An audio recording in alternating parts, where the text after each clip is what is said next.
Maintenant, le tableau de variation. Donc, on travaille entre moins 4 et 10, c'est-à-dire que x est compris entre moins 4 et 10.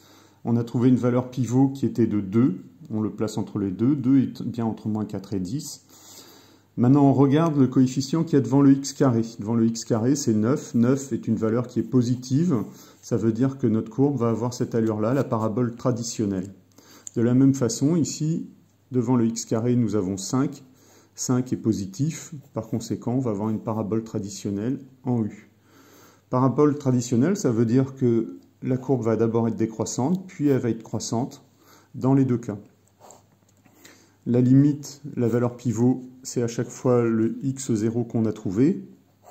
D'ailleurs, je peux le mettre ici, hein, x0 est égal à, x0 est égal à. Et puis, on a regardé dans le tableau de la calculette les valeurs des bornes qu'on a trouvé tout à l'heure, je vais les remettre. Et puis ici, notre minimum, puisque c'est un minimum, moins 35, qui se place là.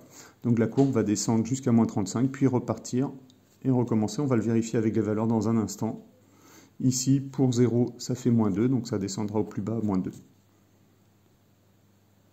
J'ai dit qu'on pouvait voir dans le tableau, donc la borne haute à 10, ça sera 541 pour l'une et 498 pour l'autre. 541 pour l'une, 498 pour l'autre. Pour moins 4, ça sera 289, je ne vois pas bien, c'est ça, 289 que je place ici. Pour moins 4, 289.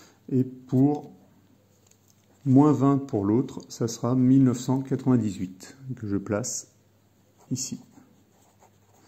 On peut donc voir que effectivement les valeurs descendent d'une très grande valeur à une valeur négative, puis repartent vers la hausse.